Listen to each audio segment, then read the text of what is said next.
Bismillahirrahmanirrahim. Assalamu alaikum dear students. Welcome to online class of chemistry. Today we will discuss very important topic, relative strengths of acids and bases and what are the factors affecting the strengths of acids and bases.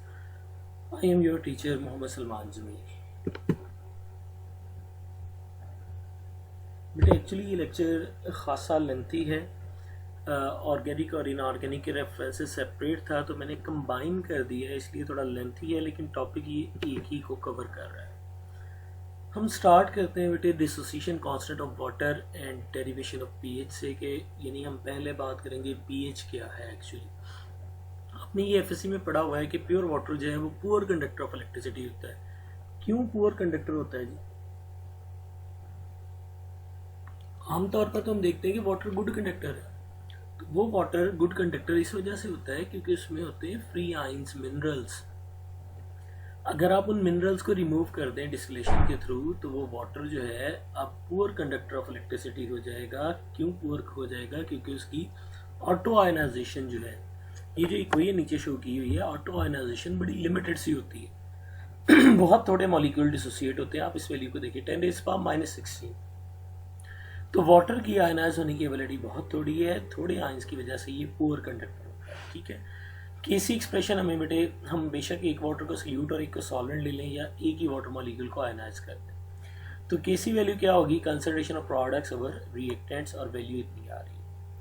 हम suppose इस water की concentration हम कहते हैं पूरे process में तकरीबन constant रही क्योंकि बहुत थोड़े मॉलिक्यूल आयनाइज हुए हैं, तो ये बेटे इधर ले जाएंगे और वाटर की जो है कंसंट्रेशन कांस्टेंट रही। वो कितनी होगी? हमने सपोज किया कि क्योंकि मोलैरिटी होती है मोल पर डीएम क्यूब, तो एक डीएम क्यूब 1000 ग्राम होता है।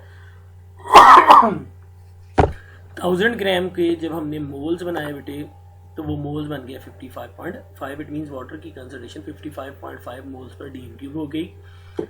इस वाटर को क्योंकि जब आप इधर ले गए तो Kc into H2O is equal to H positive OH negative हो गया। दो कांस्टेंट्स को मल्टीप्लाई किया, एक नई वैल्यू आ गई। इन दो कांस्टेंट्स को मल्टीप्लाई करने से जो नया कांस्टेंट बनता है that is called Kw, ionisation constant for water, और ये उसकी वैल्यू है, लेकिन ये वैल्यू है 25 सेंटीग्रेड। रीजन ये है कि जो Kw है या आयनाइजेशन ऑफ वाटर है एंडोथर्मिक प्रोसेस है और टेम्परेचर बढ़ाने से आयनाइजेशन बढ़ती है, जैसे इस टेबल में शो किया गया। यानी जब आप 0 से 100 करेंगे टेम्परेचर तो आयनाइजेशन तकरीबन 75 टाइम इंक्रीज कर दी जाती है। यानी आप इस वैल्यू को 75 से मल्टीप्लाई करें तो तकरीबन ये वैल्यू बनती है। इट मीन्स आयनाइजेशन इंक्रीज कर रही है वाटर की जैसे जैसे आप टेम्परेचर इंक्रीज कर रहे हैं। सिंपली हमने राउंड ऑफ करके 10⁻⁻14 ले लिया कि Kw is equal to this one हो गया।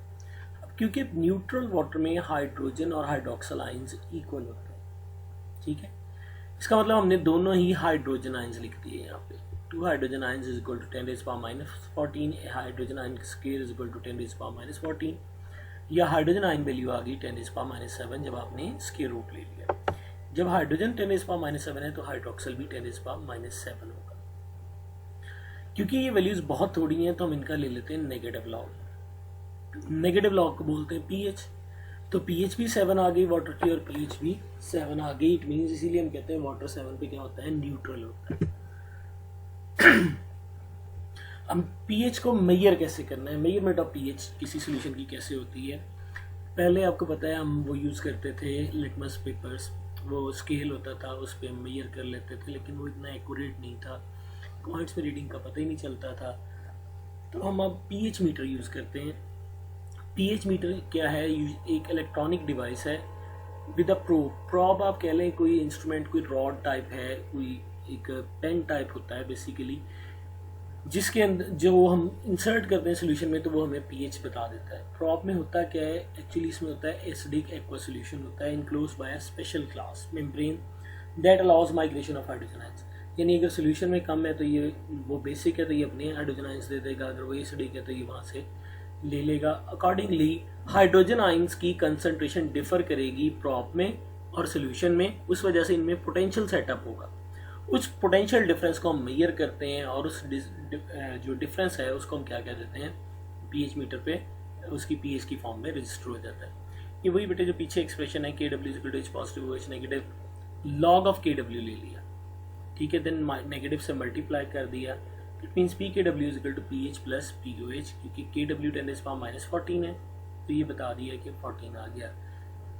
इसका मतलब है PH प्लस POH का सम जो है वो इक्वल टू क्या हो जाएगा, 14 हो जाएगा। लेकिन ये सारी वैल्यूज़ 25 पे हैं, क्योंकि KW की वैल्यू 25 पे, अगर टेम्परेचर चेंज होगा KW चेंज होगा तो ये सम भी चेंज हो जाएगा।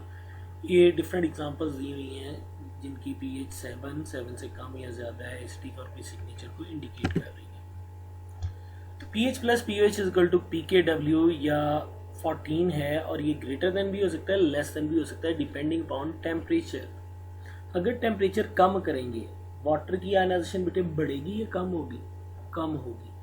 KW की वैल्यू कम होगी, KW कम होगी तो जब छोटी वैल्यू का नेगेटिव लॉग लेंगे वो ज्यादा हो जाएगा, इट मीन्स आंसर 14 से ग्रेटर हो जाएगा। अगर टेम्परेचर बढ़ाएंगे आयनाइजेशन ऑफ वाटर बढ़ेगी, KW बढ़ेगा, वैल्यू बढ़ गई, नेगेटिव लॉग उसका क्या हो जाएगा, कम हो जाएगा, ठीक है। लेकिन टेम्परेचर चेंज होने से याद रखें वाटर की नेचर पे कोई फर्क नहीं पड़ता।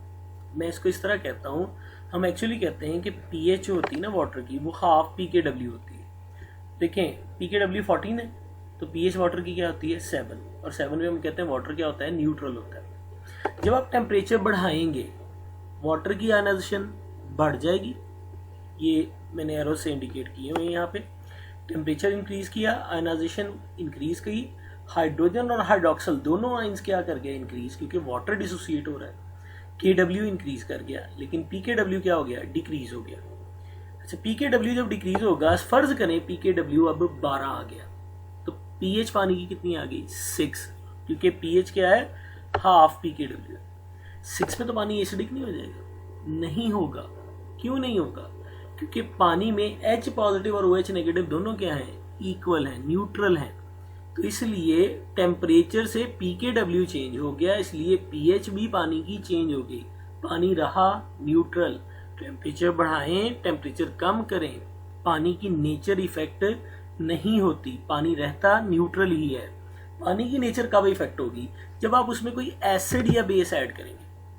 ये वही बात दोबारा एक्सप्लेन की है कि जब हम टेम्परेचर बढ़ाते हैं आयनाइजेशन बढ़ती है, जो एंडोथर्मिक प्रोसेस है। इसलिए हाइड्रोजन और हाइड्रोक्सल दोनों की कंसंट्रेशन इक्वली इंक्रीज करती है। KW भी बढ़ता है लेकिन PKW कम हो जाता है, इसलिए pH लेस देन 7 हो जाती है, लेकिन वाटर रहेगा क्या, न्यूट्रल, क्योंकि पानी में H पॉजिटिव और OH नेगेटिव आयंस क्या रहते हैं, equal. KW ionic product constant of water always remain constant at equilibrium. Constant है तो इसकी वैल्यू कांस्टेंट आनी है, सिर्फ किस पे डिपेंड करेगी, टेम्परेचर पे।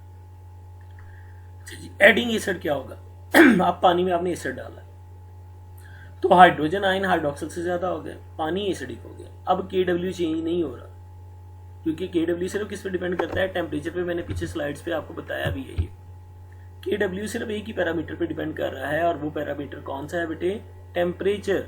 टेम्परेचर के साथ ये चेंज होता है क्योंकि वाटर की आयनाइजेशन एंडोथर्मिक है।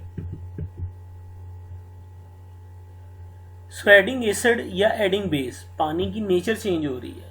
एसिड डालेंगे तो पानी एसिडिक हो जाएगा, बेस डालेंगे तो पानी बेसिक हो जाएगा, लेकिन KW चेंज नहीं होगा, क्योंकि KW सिर्फ किस पे डिपेंड करता है, टेम्परेचर पे। वेरिएशन ऑफ pH वैल्यूज अब हमने कहा जी 0 से 14 तक होती है।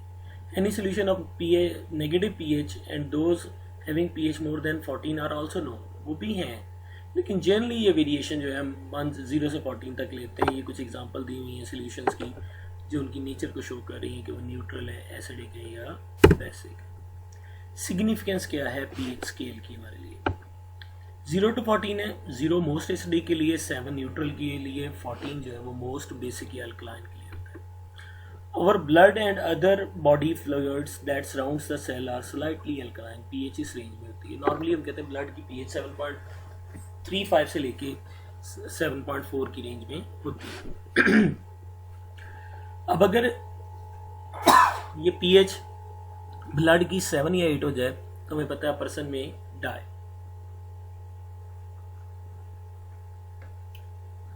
इसी तरह lungs and kidneys helps to keep its balance and prevent great changes of pH। Lungs और किडनीज क्या करती हैं, pH मेंटेन रखती हैं। Our body is forced to constantly fight to neutralize acid owing to on neutralization system. हमारी body में acids produce हो रहे हैं जैसे स्टमक में होता है, तो हमारी बॉडी फाइट करती है और उन एसिड्स को न्यूट्रलाइज करती है, ठीक है। Acid cause obesity, reduce immunity, diabetes, osteoporosis, kidney stones, arthritis, cancer, ये डिफरेंट डिजीजेज हैं जो एसिडिक पीएच पे एसिड्स की वजह से हमारी बॉडी में कॉज हो सकती हैं। अगर ब्लड हमारा, मैंने बताया कि उसकी पीएच अल्कलाइन होती है, there will be 2/3 more oxygen available to body, और यहाँ पे ज़्यादा ऑक्सीजन बॉडी जो है वो कंज्यूम करती है। Cancer cells do not need oxygen and they flourish in an acidic environment. अगर हमारा ब्लड की पीएच एसिडिक हो जाती तो कैंसर सेल्स जो हैं उनको ऑक्सीजन नहीं चाहिए होती, वो फिर फ्लोरिश कर जाते हैं, मतलब ग्रो कर जाएंगे हमारी बॉडी में। Stomach acid helps in digestion करता है जी। एसिड कॉज टूथ डिके करता है एसिडिक फूड से, जैसे कोल्ड ड्रिंक्स वगैरह हैं। मिल्क इज कॉर्डल्ड बाय एसिड, ठीक है, ख़राब हो जाता है, आपको पता है दूध जो है। PH of soil must be suitable for crops, वो एक सूटेबल पीएच हमें चाहिए। और brilliance of tarnished copper vessels can be restored by using acids. Copper vessels जो हैं वो अगर पड़ी पड़ी उनकी शाइन कम हो गई है तो आप एसिड के साथ उनको दोबारा क्लीन करें तो वो शाइनी हो जाएंगी। Strength of acid, ionisation of acid in water measures the relative strength of acid. कितना आयोनाइज होता है कोई एसिड, ये उसकी स्ट्रेंथ बताता है। The strength of acids like HCl, HNO3, HCN, HF can be compared by their tendency to give proton, जितनी आसानी से प्रोटॉन देंगे। स्ट्रॉन्ग एसिड्स वो होते हैं, हम कहते हैं, जो सफिशेंटली आयनाइज हो जाते हैं, ऑलमोस्ट कम्प्लीटली आयनाइज हो जाते हैं, टोटली हाइड्रोजन आयंस देते हैं, जैसे ये वाले एसिड्स हैं। और जो कम्प्लीटली डिसोसिएट नहीं होंगे उनको हम क्या कह देते हैं, weak acids. Strong acids give hydrogen ions easily and dissociate 100%, examples ये दी हुई है बेटे। और वीक एसिड्स क्या हैं, होल्ड ऑन टू प्रोटॉन, यानी वो देते नहीं हैं, फ्यू मॉलिक्यूल्स डिसोसिएट करते हैं उनके, जैसे ये एसिटिक एसिड की एग्जांपल आपको दी हुई है, ये देखिए ये स्ट्रॉन्ग एसिड है, तो वो क्या हो रहा है, सारे पार्टिकल्स आयोनाइज्ड हैं, कोई एच और ये जुड़ा हुआ नहीं है, इसमें ज़्यादातर जुड़े हुए हैं, कुछ आयोनाइज्ड है, तो ये क्या हो गया, वीक एसिड हो गया। Weak acids hold on to proton, few molecules dissociate, आपको एग्जांपल उसकी ये अगेन वही आ गई। डिसोसिएशन कांस्टेंट और आयनाइजेशन कांस्टेंट फॉर एसिड। अब हमें कैसे पता चलेगा कोई एसिड वीक है या स्ट्रॉन्ग है, तो हम उसका आयनाइजेशन कांस्टेंट निकाल लेंगे, उसकी वैल्यू कैलकुलेट करेंगे, उसकी वैल्यू बताएगी कि ये एसिड स्ट्रॉन्ग है, वीक है, मॉडरेट है। ये HA कोई एसिड है, आपने वाटर में डिजोल्व किया, हाइड्रोनियम और ए नेगेटिव आयंस बने, इसमें नेगेटिव बिट मिसिंग है, Kc एक्सप्रेशन बन गया। क्योंकि वाटर सॉल्वेंट है तो उसकी कंसंट्रेशन ऑलमोस्ट कांस्टेंट है, इसको इधर ले गया बेटे, Kc दिस वन आ गया। इन दोनों को मिलाने से एक नया कांस्टेंट Ka आ गया, यानी amount of acid ionised over un-ionised की रेशियो को हम क्या बोल रहे हैं, Ka। जितने आयंस ज्यादा होंगे, Ka की वैल्यू उतनी ज्यादा होगी, एसिड उतना स्ट्रॉन्ग होगा, यानी कि ये डायरेक्टली रिलेट करता है एसिडिक स्ट्रेंथ से। है क्या, मैंने पहले बताया, ratio of product of concentration of dissociated ions to undissociated acid molecules. कितना डिसोसिएट हुआ और कितना अनडिसोसिएटेड है, उनकी रेशियो को बोल रहे हैं। वैल्यूज जो हैं वो बहुत सारे एसिड्स की ये Ka वैल्यूज दी हुई हैं, क्योंकि वैल्यूज बड़ी स्मॉल होती हैं, हमें इंटरप्रेट करने में प्रॉब्लम आती है, तो हम क्या करते हैं, अपनी आसानी के लिए इसको pKa में कन्वर्ट कर लेते हैं। बट इस pKa, उसके लिए हम क्या करेंगे बेटे, नेगेटिव लॉग ऑफ Ka लेंगे, नेगेटिव लॉग ले लेना बस इसका, और कुछ भी नहीं करना। तो जो वैल्यूज छोटी हैं वो अब बड़ी हो जाएंगी, आप देखें, और जो बड़ी थी पहले वो अब क्या हो गई हैं, छोटी हो गई हैं। तो pK क्या हो गया जी, negative log of dissociation constant of acid, it gives quantitative measurement of acidic strength. pK is inversely proportional to acidic strength, यानी जितनी pK वैल्यू ज्यादा होगी एसिड उतना वीक होगा। इसी तरह बेसिस के लिए Kb और pKb यूज करते हैं बेटे, ये A नेगेटिव कॉन्जुगेट बेस है, वाटर में डिजोल्व किया, उसी तरह बेटे OH नेगेटिव और HA बना, फिर आपने Kc लिखा, प्रोडक्ट्स और रिएक्टेंट्स, फिर आपने क्या किया, वाटर सॉल्वेंट है, कांस्टेंट कर दिया, तो Kb आ गया। और कन्वीनियंस के लिए अगेन pKb ले लिया। Kb जितना ज़्यादा होगा बेस उतनी स्ट्रांग होगी, और pKb जितना ज़्यादा होगा बेस उतनी वीक होगी। Strength of conjugate acid base pair, हमने इन दोनों को बेटे अब Ka और Kb वैल्यूज को मल्टीप्लाई कर दिया, जो पिछले पेज पे दोनों इक्वेशंस थी, जो कैंसिलेशन हुई कैंसिल कर दिया, तो ये हाइड्रोनियम और हाइड्रोक्सल बन गए, इसको हम क्या कह देते हैं, Kw। फिर हमने क्या किया, नेगेटिव लॉग ले लिया पूरी इक्वेशन का, तो ये हो गया negative log of Ka pK product जो है वो लॉग लेने से प्लस में चेंज हो गया, negative log of K B P K B is equal to P H plus P O H, और ये P H plus P O H का जवाब 14 होता है। It means P K plus P K B is equal to 14, लेकिन again temperature क्या होगा 25 centigrade. अगर एसिड स्ट्रांग होगा तो उसकी कॉन्जुगेट बेस वीक होगी एंड वाइस वर्सा, यानी ये वही बात है बेटे, P K plus P K be less than 14 होगा टेम्परेचर अगर ग्रेटर देन 25 है, क्योंकि आपको पता है के डब्ल्यू की वैल्यू चेंज हो जाती है, मैंने पीछे डिस्कस की है। टेम्परेचर बढ़ाएंगे आयनाइजेशन ऑफ वाटर बढ़ेगी, के डब्ल्यू बढ़ेगा और पी के डब्ल्यू कम हो जाएगा। लेस देन 14 भी हो सकता है। पी के का इन्वर्स रिलेशन है एसिडिक स्ट्रेंथ से और पी के बी का डायरेक्ट है। तो ये बड़ा इंपॉर्टेंट पॉइंट है बेटे, अगर दो एसिड्स की पी के वैल्यू में 1 का डिफरेंस हो तो कौन सा स्ट्रॉन्ग है? ऑब्वियसली एसिड ए स्ट्रॉन्ग है। कितना स्ट्रॉन्ग है? 10 टाइम, क्योंकि log 10 का आंसर 1 होता है। इट मीन्स दो एसिड की अगर पी के वैल्यूज में फर्क 1 का है तो स्ट्रेंथ का फर्क 10 टाइम का होगा, क्योंकि log 10 का जवाब 1 होता है। ये बेटे वही बात कि P K be directly basic strength से रिलेट करती है और P K be inversely relate करती है। Greater K B stronger base and greater P K B weaker base, negative log की वजह से। और के और के बी का इन्वर्स है, यानी जो एसिड स्ट्रांग होता है उसकी कॉन्जुगेट बेस वीक होगी। वही स्ट्रांग बेसिस वो होंगी जो 100% आयनाइज हो जाएंगी, और वीक बेसिस वो होंगी जो थोड़ी आयनाइज होती है। Strength of acids and basis के लिए हमें डिसोसिएशन का पता होना चाहिए।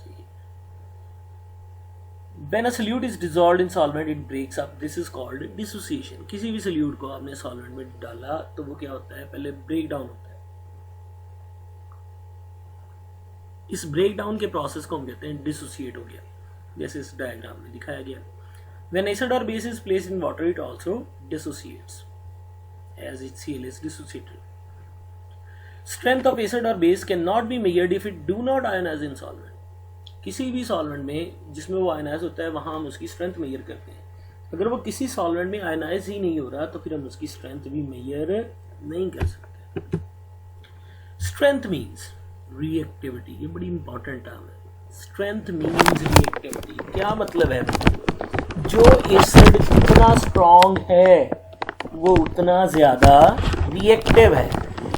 एसिड प्रोटॉन डोनर या इलेक्ट्रॉन पेयर एक्सेप्टर होता है, ऐसे ही बेटे। Stronger acids are good proton donors. जितने स्ट्रॉन्ग एसिड्स हैं वो प्रोटॉन डोनर्स हैं और गुड प्रोटॉन डोनर्स हैं, यानी प्रोटॉन एक्सेप्ट नहीं करते, यानी बेस वो वीक है, एसिड स्ट्रॉन्ग है। और बेस प्रोटॉन एक्सेप्टर है, यानी इलेक्ट्रॉन पेयर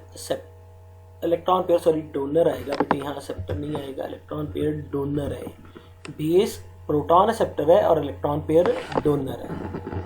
डोनेट और accept proton means ability to react. कोई देता है या कोई जितनी जल्दी लेता है उतनी ज्यादा उसकी रिएक्टिविटी है। या आप कह लें अनस्टेबल स्ट्रांग। जो अनस्टेबल है उसमें एबिलिटी है कि उसने रिएक्ट करना है, इसलिए वो स्ट्रांग है।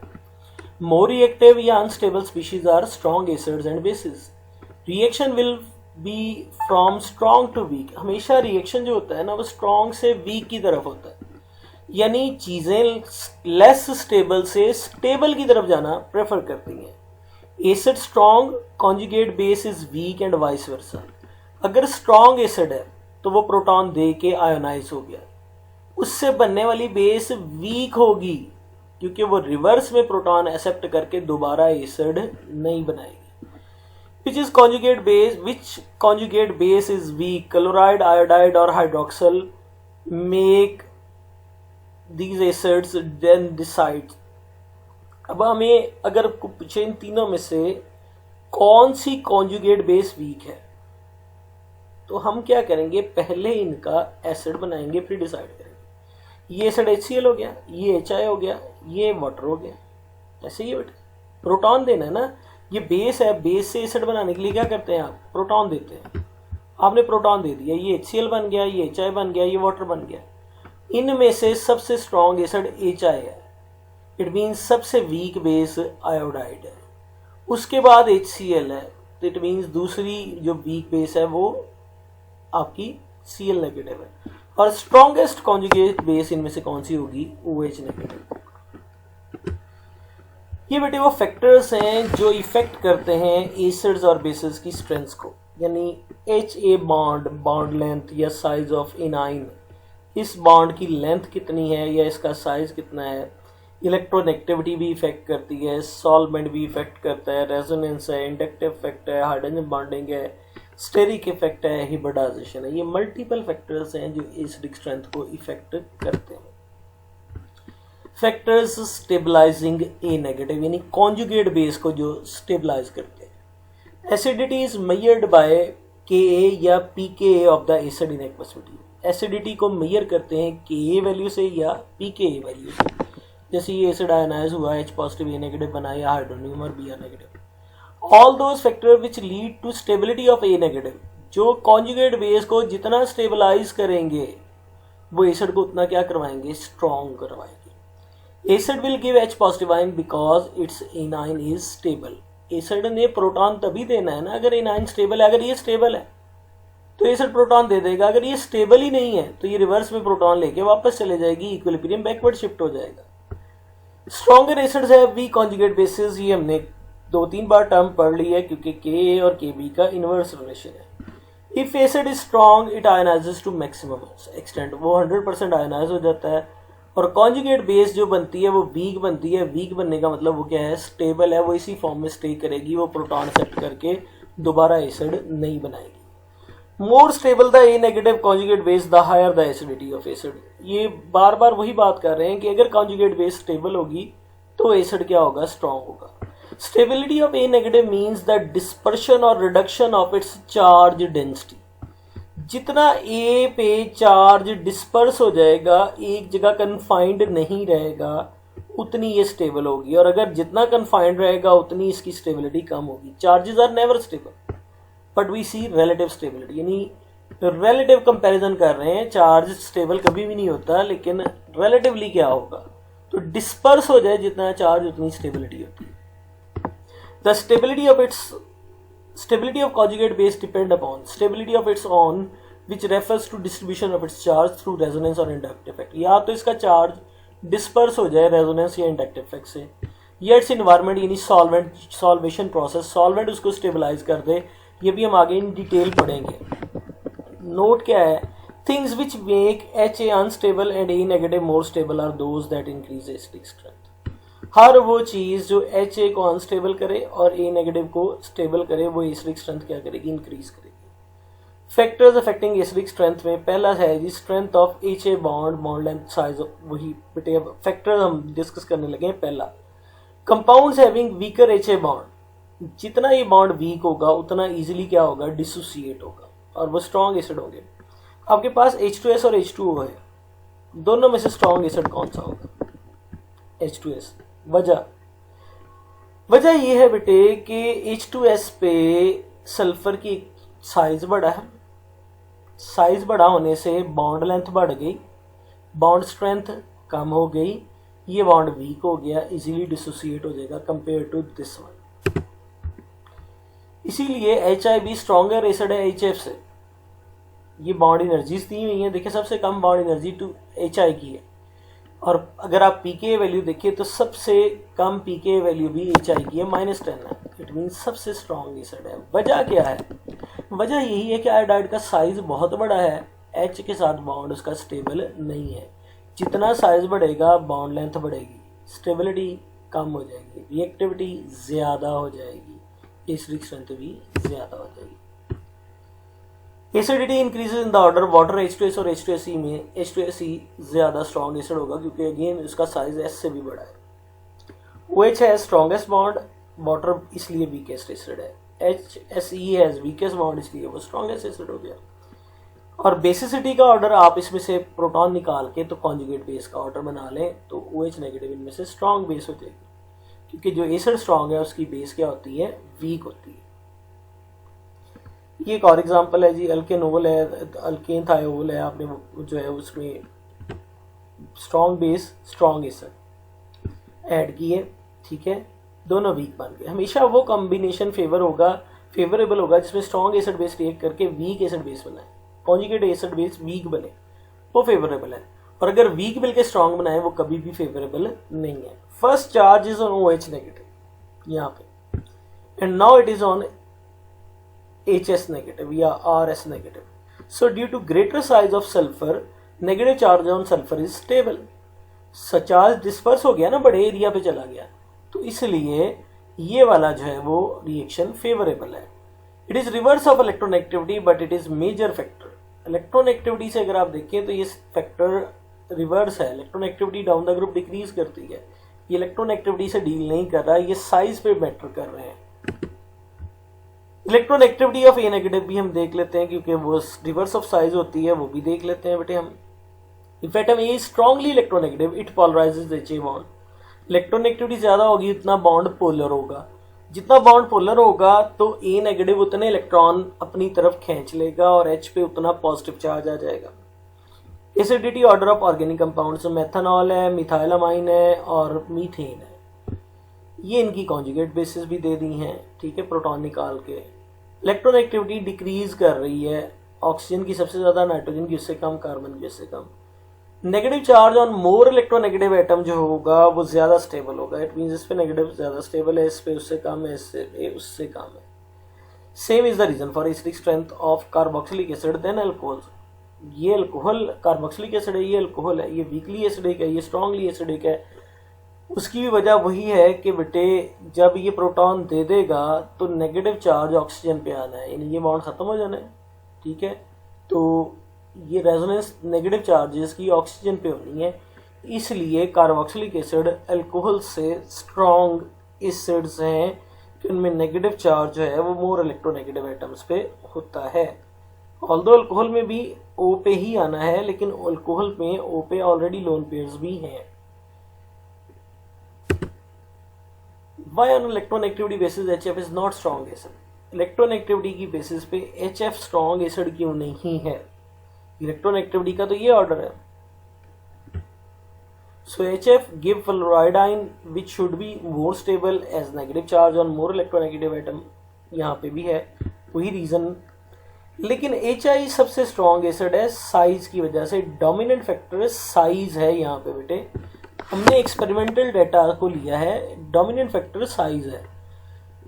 बॉन्ड एनर्जी डोमिनेट करती है बॉन्ड पोलैरिटी को। आपने अल्काइल हैलाइड FSC में पढ़े थे कि RF जो है ना उसको होना चाहिए रिएक्टिव, लेकिन RI ही रिएक्टिव है। वजह क्या थी कि RI की बॉन्ड एनर्जी बहुत कम थी। So for us acidic strength of hydrides top to bottom we see size और bond energy, and from left to right we see polarity. यानी ये जो प्रॉब्लम आ रहा है कि कभी हम कहते हैं पोलैरिटी देख लें, कभी हम कहते हैं कि जी इलेक्ट्रोनेगेटिविटी देख लें, या कभी हम कहते हैं साइज देख लें, हमें कैसे पता चलेगा? तो जब भी हाइड्राइड्स में से स्ट्रॉन्ग एसिड पूछा जाएगा, अगर आप left to right periodic table में जा रहे हैं तो फिर आप क्या देखेंगे? Electronegativity.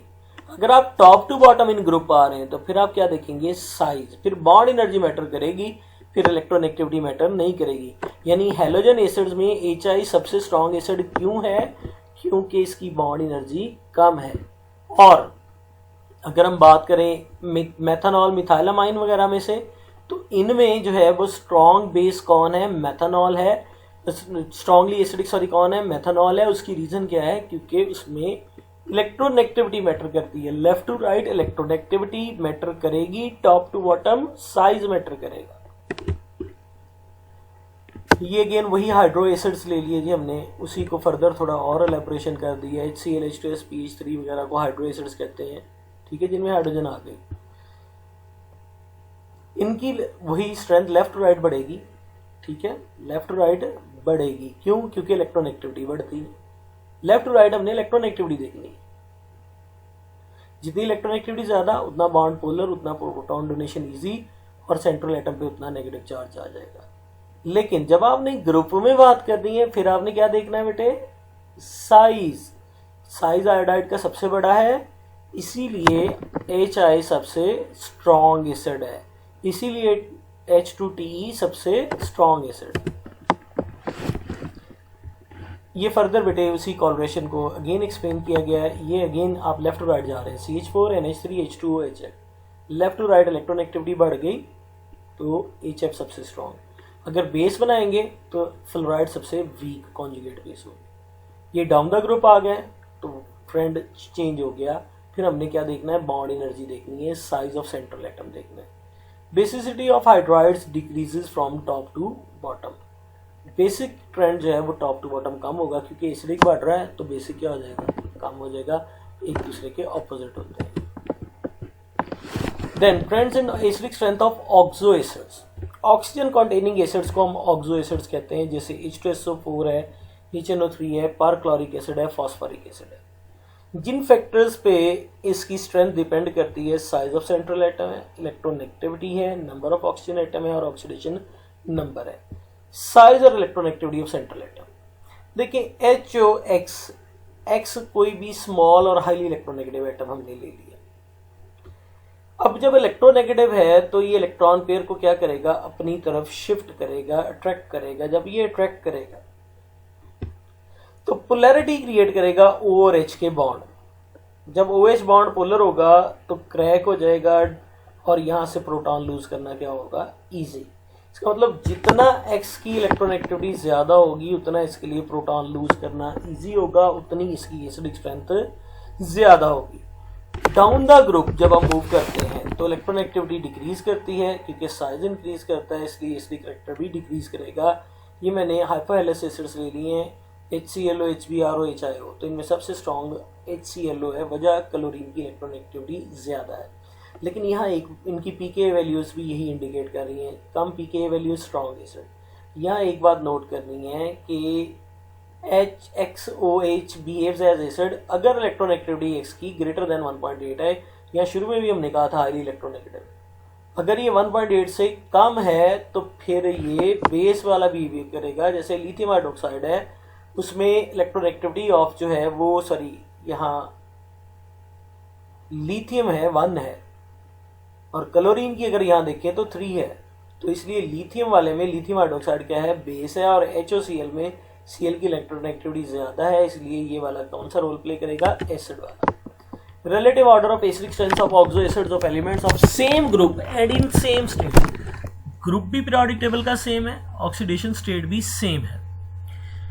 Size and electronegativity of central atom पे हम कहते हैं हम मैटर कर रहे हैं। अगेन वही बात कि साइज और इलेक्ट्रोनेगेटिविटी फिर मैटर करेगी, क्योंकि ग्रुप भी सेम है, ऑक्सीडेशन स्टेट भी सेम है। ये बात पहले ही हो चुकी है कि एक स्मॉल साइज एटम है, down the group electronegativity decrease करती है, साइज इंक्रीज करता है, एसिडिक करेक्टर डिक्रीज करता है। सिर्फ फर्क ये है कि पहले हमने एक एक ऑक्सीजन लगाई थी, अब 3-3 लगा दी। इन तीनों में ऑक्सीडेशन स्टेट +5 है हैलोजेंस की, ठीक है, +5 स्टेट है। ऑक्सीजन एटम की तादाद भी तीनों में क्या है, सेम है, बराबर है। ग्रुप भी इनका पीरियोडिक टेबल में सेम है। तो क्योंकि डाउन द ग्रुप इलेक्ट्रोनेगेटिविटी क्या कर रही है, डिक्रीज कर रही है, पोलैरिटी OH बॉन्ड की डिक्रीज कर रही है, एसिडिक स्ट्रेंथ डिक्रीज कर रही है। इसी तरह बेटे HNO3 स्ट्रॉन्गर एसिड है HNO2 से, ये तो वैसे भी चेंज आ गया ना कि ऑक्सीजन एटम्स में ही चेंज आ गया, तो जिसमें ज़्यादा ऑक्सीजन है वो उतना ज़्यादा स्ट्रॉन्ग एसिड होता है। Effect of number of oxygen atoms, जितने ऑक्सीजन एटम ज़्यादा होंगे, if there is additional electronegative group or atoms like oxygen, it increases acidity। अगर किसी में ऑक्सीजन ज्यादा हो रही है तो एसिडिक स्ट्रेंथ बढ़ रही है। relative acidity increases by increasing number of oxygen atoms। ये आपने FSC में चैप्टर 5 में भी हेलोजन वाले में किया था, हाइपोहेलस एसिड्स में। इसमें एक ऑक्सीजन है, 2 है, 3 है, 4 है। आप स्ट्रक्चर देखें जिसमें 4 है, क्या हो रहा है बेटे, ये ऑक्सीजन भी इधर को पुल कर रही है, इलेक्ट्रॉन ये भी इधर को कर रही है, ये भी इधर को कर रही है। रिजल्टेंटली ये वाला बॉन्ड हाईली पोलर हो जाएगा और ये इजीली अपना प्रोटॉन क्या करेगा, लूज कर देगा। तो जितनी ऑक्सीजन ज्यादा होंगी उतना प्रोटॉन लूज करना क्या हो जाएगा, इजी हो जाएगा, उतना वो स्ट्रॉन्ग एसिड है। एक्वस मीडियम में परक्लोरिक एसिड सबसे स्ट्रॉन्ग एसिड होता है। ऑक्सीजन एटम बढ़ने से एसिडिक स्ट्रेंथ बढ़ती है। ये एक्चुअली ये वाली जो डायग्राम है वो इसी की थी कि ऑक्सीजन एटम बढ़ने से एसिडिक स्ट्रेंथ बढ़ रही है। Effect of number of oxygen atom हो गया जी। एसिडिक स्ट्रेंथ ऑफ ये जी फॉस्फोरस एसिड्स हैं वेरियस, इनकी एसिडिक स्ट्रेंथ जनरली हमने कहा एसिडिक स्ट्रेंथ इंक्रीज करती है ऑक्सीडेशन स्टेट बढ़ने से और नंबर ऑफ ऑक्सीजन एटम बढ़ने से। यहाँ पे ऑक्सीडेशन स्टेट भी बढ़ रही है, ऑक्सीजन एटम भी बढ़ रहे हैं, लेकिन एसिडिक स्ट्रेंथ क्या हो रही है, कम हो रही है। अब इसकी क्या रीजन होगी, इसकी रीजन है बेटे, रीजन ये है कि पिछली स्ट्रक्चर में देखें तो आपके पास OH एक ही था, यहाँ देखें तो OH ग्रुप भी ज्यादा हो रहे हैं। ये एसिड मोनोबेसिक एसिड है, ये 1 प्रोटॉन देता है, ये 2 दे सकता है, ये 3 दे सकता है। तो जितने जो है वो OH ग्रुप ज्यादा अटैच हो जाएंगे, ठीक है, उतना फिर क्या होगा, उतनी इसकी जो है वो स्ट्रेंथ क्या होती जाएगी, कम होती जाएगी, उतना कंपटीशन स्टार्ट हो गया, आयनाइजेशन क्या हो जाएगी, डिफिकल्ट होती जाएगी। Stability of anions and acid strength. अब ये एनाइंस वाला पीछे भी मैंने ये नेगेटिव में डिस्कस किया था, यहां भी कर रहा हूं। देखिए आपके पास ये 4 एनाइंस, इनमें से सबसे स्टेबल ClO4 नेगेटिव है, ठीक है, इसीलिए पर क्लोरिक एसिड HClO4 सबसे स्ट्रॉन्ग एसिड है क्योंकि उसकी कॉन्जुगेट बेस स्टेबल है। ये ऑर्डर भी लिख दिया। रीजन क्या है, क्यों स्टेबल है, क्योंकि इसकी रेजोनेंस इसमें होती है, इसकी 4 रेजोनेटिंग, इसकी 3 रेजोनेटिंग, इसकी 2 रेजोनेटिंग, इसकी कोई भी नहीं, ये बनाई भी हुई है। और जितनी रेजोनेटिंग स्ट्रक्चर ज्यादा हो, आपको पता है वो आयन उतना स्टेबल होता है। ये 4 रेजोनेटिंग स्ट्रक्चर्स इसकी बनाई हुई है। तो क्योंकि इसमें रेजोनेटिंग स्ट्रक्चर ज्यादा बन रही हैं, ये वाला सबसे स्टेबल एनाइन है। इट मीन्स इसका एसिड सबसे स्ट्रॉन्ग एसिड होगा और ये बेस सबसे स्टेबल बेस होगी, कॉन्जुगेट बेस। बेस स्टेबल है, एसिड स्ट्रॉन्ग है। इसी तरह बेटे ये आर्सेनिक के एसिड्स बनाए हुए हैं, फॉस्फोरिक एसिड बनाए हुए हैं, उसमें भी यही ट्रेंड एक्सप्लेन किया गया है।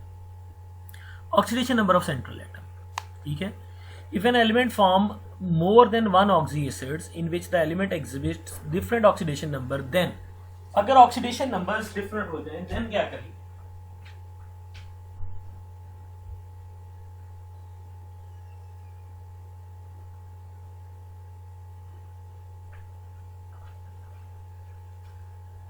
अगर ऑक्सीडेशन नंबर डिफरेंट हो जाएंगे देन आप क्या करेंगे। एसिडिक स्ट्रेंथ जो है वो डायरेक्टली रिलेट करती है oxidation number of central atom से। जितना सेंट्रल एटम का ऑक्सीडेशन नंबर ज्यादा होगा, एसिडिक स्ट्रेंथ उतनी ज्यादा होगी। देखिए नाइट्रिक और नाइट्रस 2 एसिड्स हैं, तो इसमें +5 में नाइट्रोजन है, इसमें +3 में है, ये वाला स्ट्रॉन्ग है। सल्फ्यूरिक और सल्फ्यूरस एसिड, ठीक है, तो ये डिफरेंट एसिड्स दिए हुए हैं और ये उनकी आयंस की बेसिसिटी भी दी हुई है। जितना ऑक्सीडेशन स्टेट ज्यादा उतनी एसिडिक स्ट्रेंथ ज्यादा, क्योंकि उतना वो बॉन्ड पोलर हो जाता है ना, इनमें हाइड्रोजन एक ही है, बॉन्ड उतना पोलर हो जाएगा, जितना बॉन्ड पोलर हो जाएगा उतना हाइड्रोजन डोनेट करना इजी हो जाएगा। सक्सेसिव डिसोसिएशन कांस्टेंट, अब कोई एसिड एक से ज्यादा प्रोटॉन देता है, जैसे सल्फ्यूरिक एसिड 2 देता है, ऑक्सैलिक एसिड 2 देता है, ठीक है, कोई 3 देता है, तो पहला लूज करना बहुत आसान होगा, दूसरा मुश्किल हो जाएगा, तीसरा और मुश्किल हो जाएगा। तो सक्सेसिवली फर्स्ट वैल्यू ज्यादा है आयनाइजेशन कांस्टेंट की, सेकंड कम, थर्ड और कम हो जाएगी। Effect of polarity and dielectric constant of solvent on relative acidic strength, जो सॉल्वेंट है वो जितना पोलर होगा या उसका डाइलेक्ट्रिक कांस्टेंट जितना ज्यादा होगा, वो एसिडिक इफेक्ट को किस तरह इफेक्ट करेगा। सॉल्वेंट की ये 2 प्रॉपर्टीज हैं मेन, और ये एसिडिक और बेसिक प्रॉपर्टीज को लार्जली इफेक्ट करती हैं। कॉलम्स लॉ आपने पढ़ा हुआ है बेटे मैट्रिक में भी, FSC में भी, कि फोर्स ऑफ अट्रैक्शन 2 चार्जेस के दरमियान डायरेक्टली प्रोपोर्शनल और उनके दरमियान डिस्टेंस के स्क्वायर की इनवर्सली प्रोपोर्शनल होती है, जबकि D यहाँ पे डाइलेक्ट्रिक कांस्टेंट को रिप्रेजेंट कर रहा है, डाइलेक्ट्रिक कांस्टेंट को रिप्रेजेंट कर रहा है। जितना डाइलेक्ट्रिक कांस्टेंट ज्यादा होगा उतनी force of attraction between the ions of solute, the force of attraction जितना डाइलेक्ट्रिक कांस्टेंट ज्यादा होगा उतनी सॉल्यूट के आयंस में फोर्स कम हो जाएगी, जितनी कम हो जाएगी उतना वो डिसोसिएटेड फॉर्म में ज्यादा रहेगा। देखिए ना, solvent with low dielectric constant, अगर कम है डाइलेक्ट्रिक कांस्टेंट तो फोर्स ऑफ अट्रैक्शन ज्यादा है आयंस में, जितनी ज्यादा है उतने वो डिसोसिएट नहीं हो रहे, वीक एसिड। जितना solvent, dielectric constant basically separation power है सॉल्वेंट की, सॉल्वेट करने की एबिलिटी है कि जो आयंस बन रहे हैं उनको आपस में सेपरेट रख सकता है कि नहीं। जितना ही उनको सेपरेट रखेगा, इसका मतलब उतना एसिड आयनाइज फॉर्म में ज्यादा रहेगा, जितना ज्यादा आयनाइज रहेगा उतना वो स्ट्रॉन्ग एसिड है। The dielectric constant and the dipole moment are known to be directly related, कि इनका आपस में डायरेक्ट रिलेशनशिप है। Factors affecting the strength of acid में अब रेजोनेंस इफेक्ट थोड़ा सा पीछे जिक्र किया, अब डिटेल से जिक्र कर रहे हैं। ऑर्गेनिक केमिस्ट्री में हम खासा इसको यूज करते हैं। Why carboxylic acids are stronger than phenol and alcohol, carboxylic acid stronger acids हैं अल्कोहल और फिनोल से। ये ट्रेंड आपने FSC में पढ़ा हुआ है, मैंने इनके Ka की वैल्यूज भी लिख दी हैं, जिसकी Ka जितनी ज्यादा होती है एसिड उतना स्ट्रॉन्ग होता है। डिपेंड करना है आपने कॉन्जुगेट बेस पे, जिसकी कॉन्जुगेट बेस जितनी ज्यादा स्टेबलाइज हो जाएगी। Carboxylate ions can reduce it's charge density. मैंने बताया था कि जितना नेगेटिव चार्ज डिस्पर्स हो जाएगा, चार्जेस स्टेबल नहीं है, पीछे बताया था, जितना डिस्पर्स हो जाएगा उतना वो स्टेबल हो जाएगा। तो कार्बोक्सिलिक एसिड में जब ये प्रोटॉन निकल जाएगा तो नेगेटिव डिस्पर्स होता है, यहाँ पे फिनोक्साइड में भी डिस्पर्स होता है, 4 रेजोनेटिंग स्ट्रक्चर है। अब प्रॉब्लम ये है कि इस लिहाज से तो फिनोक्साइड आयन को ज्यादा स्टेबल होना चाहिए कॉन्जुगेट बेस, और कार्बोक्सिलेट आयन को लेस स्टेबल होना चाहिए, क्योंकि स्टेबिलिटी डायरेक्टली रिलेट करती है नंबर ऑफ रेजोनेटिंग स्ट्रक्चर से। लेकिन ज्यादा स्टेबल जो है वो कार्बोक्सिलेट आयंस हैं कंपेयर टू जो है वो फिनोक्साइड आयन। उसकी रीजन क्या है बेटे? उसकी रीजन ये है कि सिर्फ यही एक फैक्टर नहीं है, एक फैक्टर ये भी है कि negative charge on more electronegative atom give more stability. यहां जो नेगेटिव आ रहा है कार्बोक्सिलेट में ऑक्सीजन पे, यहां भी किस पे? ऑक्सीजन पे। फिनोक्साइड में नेगेटिव ऑक्सीजन से है, लेकिन बाद में शिफ्ट होके कहां पे जा रहा है? कार्बन पे जा रहा है। तो नेगेटिव चार्ज थ्रू मोर electronegative atom give more stability. Carboxylate ions जितने भी हैं वो रेजोनेंस करते हैं और ये ज्यादा स्टेबल हैं फिनोक्साइड आयन से, क्योंकि इनमें negative charge on more electronegative atom आता है। इस वजह से जो फिनोक्साइड है वो ज्यादा स्टेबल है, और इसीलिए जो फिनोक्साइड लेस स्टेबल है और कार्बोक्सिलेट मोर स्टेबल है, इसलिए कार्बोक्सिलिक एसिड ज्यादा एसिडिक होते हैं। ने कहा जी रेजोनेंस मेन फैक्टर है। फिनोल जो है वो मिलियन टाइम स्ट्रॉन्गर एसिड है देन वाटर। वजह क्या है? फिनोल में रेजोनेंस हो रही है, उसकी कॉन्जुगेट बेस स्टेबल है। मेथनॉल में भी रेजोनेंस नहीं है, वाटर में भी नहीं है, ठीक है। Electrons of conjugate base is stabilized by resonance and they are in orbital which allow effective overlap. आपने मेथनॉल और कोई एसिड ले लिया, carboxylic acid. Again carboxylic acid में देखिए नेगेटिव चार्ज ऑक्सीजन पे आ रहा है, तो ये मोर एसिडिक है, मोर स्टेबल है कॉन्जुगेट बेस, इसलिए ये मोर एसिडिक है और ये लेस एसिडिक है जिसमें रेजोनेंस नहीं होती।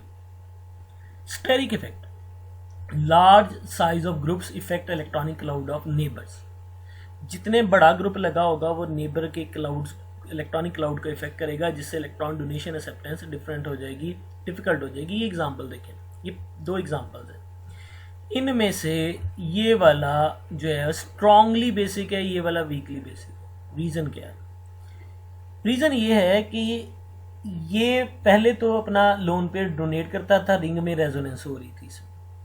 इसमें डोनेट करना मुश्किल क्यों हो गया? क्योंकि मिथाइल भी डोनेटिंग है, उसका क्लाउड इसके क्लाउड को इफेक्ट करेगा, इस वजह से यहाँ पे रेजोनेंस नहीं होगी। यानी इसका लोन पेयर इसके पास रेडिली अवेलेबल है और ये किसी को भी दे सकता है, इस वजह से ये स्ट्रांगली बेसिक है, second case compare to first one. Solvent का इफेक्ट, पीछे हमने कहा कि सॉल्वेंट भी इफेक्ट करता है, स्टेरिक इफेक्ट की तरह ही है, ठीक है। Solvent molecules can easily approach a small ion and stabilize it.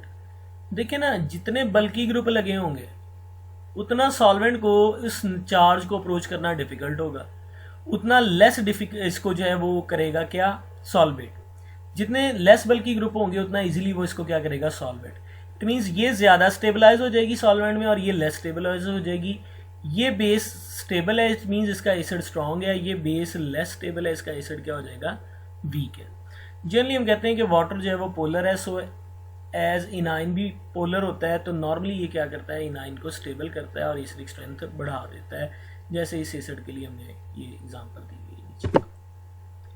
तो ये डिटेल थोड़ी सी दी हुई है, इसको देख लीजिएगा आप लोग, ठीक है।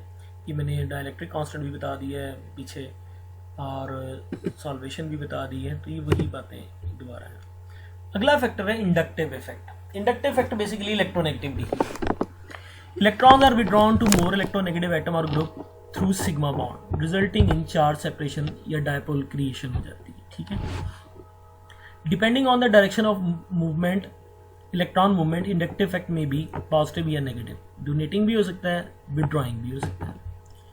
मैंने कहा जी ये एक कार्बोक्सिलिक एसिड था, मैंने ये जी एक ग्रुप लगाया, ये जी ग्रुप डोनेटिंग या विड्रॉइंग होगा तो क्या होगा? अगर ये डोनेटिंग है तो ये क्या करेगा? इस OH बॉन्ड की पोलैरिटी कम कर देगा इलेक्ट्रॉन देके। जब कम कर देगा तो बॉन्ड डिसोसिएट मुश्किल हो जाएगा और इसलिए वीक एसिड हो जाएगा। अगर ये विड्रॉइंग है तो ये इस बॉन्ड की पोलैरिटी बढ़ा देगा, तो ये बॉन्ड डिसोसिएट इजीली हो जाएगा और एसिड क्या हो जाएगा, स्ट्रांग हो जाएगा। ये मैंने एक्सप्लेन किया हुआ है यहाँ, यही कि विड्रॉइंग और डोनेटिंग क्या करते हैं। एग्जाम्पल ले लेते हैं। एसिटिक एसिड की पीके वैल्यू 4.76 है और नाइट्रो एसिटिक एसिड की 1.68 है, यानी ये तकरीबन 100 टाइम्स स्ट्रॉन्गर एसिड है। वजह क्या है, negative charges are stable when their intensities are decrease, यानी डिस्पर्स हो जाए तो स्टेबल हो जाते हैं। So negative charges decrease when electron withdrawing group is attached. देखें इस ओ पे नेगेटिव आना है, यहाँ डोनेटिंग ग्रुप लगा है, ये क्या कर रहा है, इलेक्ट्रॉन डेंसिटी को इंटेंस करेगा, और ये विड्रॉइंग है, ये इधर से भी इलेक्ट्रॉन जो हैं वो अपनी तरफ खींचना शुरू कर देगा। इट मीन्स जब डिस्पर्स हो गए इलेक्ट्रॉन कार्बोक्सिलेट वाले कहाँ आ गए, नाइट्रो की तरफ रेजोनेट कर गए, तो डेफिनेटली ये वाला एसिड क्या हो जाएगा, स्ट्रॉन्ग हो जाएगा। Positive charge is stable when electron donating group is attached with it. Positive charge तब स्टेबल होता है जब उसके साथ कोई इलेक्ट्रॉन डोनेटिंग लगे, नेगेटिव तब स्टेबल होता है जब विड्रॉइंग लगे।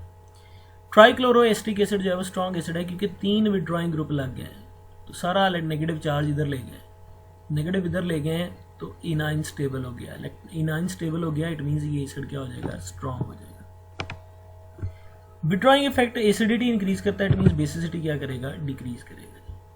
इन halogen derivatives of carboxylic acid acidic strength decreases from fluoro to iodo, क्योंकि फ्लोरीन की इलेक्ट्रॉनेक्टिविटी ज़्यादा है, वो ज़्यादा विड्रॉइंग है, आयोडीन की कम है, वो कम विड्रॉइंग है, इसलिए यहाँ नेगेटिव चार्ज डिस्पर्स हो गया, कम डिस्पर्स हुआ, और कम डिस्पर्स हुआ यहाँ इंटेंस हुआ, क्योंकि इसका विड्रॉइंग इफेक्ट बहुत थोड़ा था। इसी तरह एसिडिक स्ट्रेंथ चेंज हो रही है। अब ये कार्बोक्सिलिक एसिड हैं, तो जैसे जैसे आप इनमें इंटरवेनिंग कार्बन बढ़ाते जाएंगे, देखिए इसमें कोई कार्बन नहीं, इसमें 1 है, इसमें 2 है, उतना क्या होगा, इसका विड्रॉइंग इफेक्ट कम होता जाएगा, रिड्यूस होता जाएगा, और एसिडिक स्ट्रेंथ क्या करती जाएगी, डिक्रीज करती जाएगी।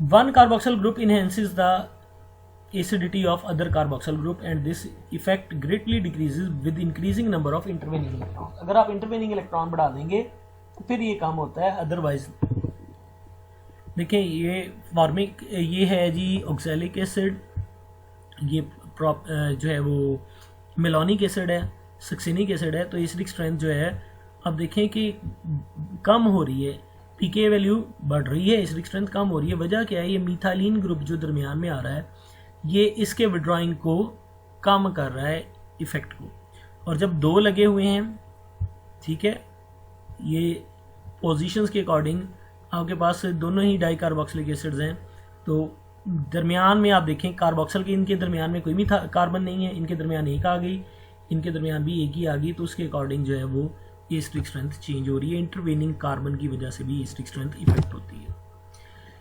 इंडक्टिव इफेक्ट का बेसिक स्ट्रेंथ पे क्या इफेक्ट है, ये अमाइंस है जी, अमोनिया है, मिथाइलमाइन, डाईमिथाइलमाइन, ट्राईमिथाइलमाइन, तो क्योंकि ये इलेक्ट्रॉन डोनेटिंग है तो इस बेसिक स्ट्रेंथ क्या करती है, इंक्रीज करती है। यहाँ पे थोड़ी नॉर्मेलिटी है, वरना जनरली क्या होती है, बेसिक स्ट्रेंथ इंक्रीज करती है। हाइड्रोजन बॉन्डिंग 2 तरह की होती है, इंटर और इंट्रा। इंट्रा मॉलिक्यूलर ज़्यादा इंपॉर्टेंट है क्योंकि ये ज़्यादातर यही एसिडिक प्रॉपर्टीज़ को या बेसिक को इफेक्ट करती है। और 2 हाइड्रोक्सी बेंजोइक एसिड है, उसकी पीके वैल्यू 2.98 है और पैरा की 4.58 है, हालांकि बेंजोइक एसिड ही है। फ़र्क क्या है, 4.20, 2.98, 4.08, 4.58। वजह यह है कि ये वाला इफेक्टिव हाइड्रोजन बॉन्डिंग करता है, जब ये अपना प्रोटॉन लूज कर लेता है तो इसका OH वाला और इसका कार्बोक्सिलेट का नेगेटिव आपस में क्या कर लेते हैं, हाइड्रोजन बॉन्डिंग, यानी जो कॉन्जुगेट बेस है वो स्टेबलाइज हो रही है intramolecular within the molecule hydrogen bonding की वजह से। Maleic acid has a lower pK value for first ionisation constant than transfumaric acid. ये दिया हुआ है जी, मैलिक एसिड ने 1 प्रोटॉन लूज किया, पीके वैल्यू क्योंकि हाइड्रोजन बॉन्डिंग होगी स्टेबलाइज हो गया, जब दोनों लूज किए तो हाइड्रोजन बॉन्डिंग नहीं हुई और पीके वैल्यू ये है। फ्यूमेरिक एसिड जब 1 प्रोटॉन लूज किया, ठीक है, इनाइन स्टेबलाइज नहीं हुआ, हाइड्रोजन बॉन्डिंग नहीं है, 2 लूज किए, यानी उसके लिए तो नॉर्मल ट्रेंड है, इसकी पीके वैल्यू इतनी है और इसकी 2 के बाद इतनी है, क्योंकि सिस में एक साइड पे सारा वजन आ जाता है ना, तो मॉलिक्यूल अनस्टेबल हो जाता है। ट्रांस में अपोजिट साइड पे इक्वली वेट डिवाइडेड होता है तो मॉलिक्यूल स्टेबल हो जाता है, तो इसलिए ट्रांसफॉर्म की पीके वैल्यू कम होनी चाहिए, जबकि पहले वाली वैल्यू कम, ज़्यादा पीके वैल्यू जो है वो ज़्यादा आ रही है। उसकी वजह ये कि ट्रांसफॉर्म में हाइड्रोजन बॉन्डिंग नहीं थी और सिस फॉर्म में क्या थी, हाइड्रोजन बॉन्डिंग थी। In many disubstituted heterocyclic acid, hydrogen bonding has opposite effect. That is, it reduces the acidic strength. अब ये एसिड था, ठीक है, तो क्योंकि हेट्रोएटम आ गया इसने इसके साथ हाइड्रोजन बॉन्डिंग कर ली, हाइड्रोजन बॉन्डिंग की वजह से ये प्रोटॉन ही नहीं लूज कर पाएगा।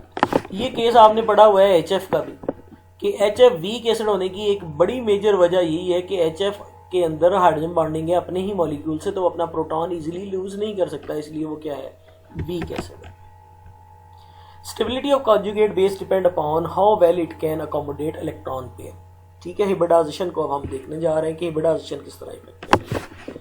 More s character in the orbital, more closer the electron will be to the nucleus and lower the energy, यानी उतने ज्यादा वो स्टेबल होंगे। रिएक्शन टेक प्लेस होता है वेयर वीक कॉन्जुगेट एसिड और बेस फॉर्म, क्योंकि वीक क्या होते हैं, स्टेबल, और स्ट्रॉन्ग क्या होते हैं, अनस्टेबल। देखिए जी, ये रिएक्ट कर रहे हैं, ये स्ट्रॉन्गर बेस है, ये स्ट्रॉन्गर एसिड है, इसने प्रोटॉन दे दिया, ये वीकर एसिड बन गया, ये वीकर बेस बन गई, ठीक है। वजह क्या है, इसमें sp हिब्रिडाइजेशन है, परसेंटेज s करेक्टर 50% है, तो s के इलेक्ट्रॉन क्लोजर टू न्यूक्लियस होने की वजह से कार्बन इलेक्ट्रोनेगेटिव हो गई, और इलेक्ट्रोनेगेटिव होने की वजह से बॉन्ड CH का पोलर हो गया और ये अपना प्रोटॉन लूज कर गया। इसमें sp2 है, करेक्टर कम है, और इसमें sp3 है और करेक्टर कम है, इसीलिए इस p के वैल्यूज उतनी बढ़ गई हैं, एसिडिक स्ट्रेंथ उतनी कम हो गई। ये भी इसी तरह है बेटे, ये वीक एसिड है, ये वीक बेस है, स्ट्रॉन्ग बेस स्ट्रॉन्ग एसिड बन गया, ये भी कुछ इसी तरह ही है, ठीक है। यहाँ आ जाए, यहाँ पे ये बेसिक, अब बेस है, बेस है ना, ये भी बेस है, ये भी बेस है, ये भी बेस है, आपको pKb वैल्यूज गिवन है, सबसे कम pKb इसकी है, इट मीन सबसे स्ट्रॉन्ग, जितनी pKb वैल्यू कम बेस उतनी स्ट्रॉन्ग। वजह क्या है, ये क्यों स्ट्रॉन्ग है, क्योंकि ये इलेक्ट्रोनेगेटिव हो गया ना, इलेक्ट्रॉन क्लोजर टू न्यूक्लियस हो गए, डोनेट करने मुश्किल, ये भी क्लोजर टू न्यूक्लियस डोनेट करने मुश्किल है, ये अवे फ्रॉम न्यूक्लियस हो गए तो डोनेट करने ईजी हो गए। ये देखिए जी, फिनोल और सोडियम बाइकार्बोनेट का रिएक्शन क्यों नहीं होता, ये वीक एसिड है, वीक बेस रिएक्ट कर रहे हैं, स्ट्रॉन्ग एसिड स्ट्रॉन्ग बेस बन रहा है। हमने कहा था हमेशा स्ट्रॉन्ग और स्ट्रॉन्ग का कॉम्बिनेशन मिलेगा और वीक वीक बनने चाहिए, क्योंकि वीक स्टेबल होते हैं, ये ऑलरेडी स्टेबल हैं तो ये रिएक्ट नहीं करेंगे, ऑल्दो ये रिएक्ट करेंगे।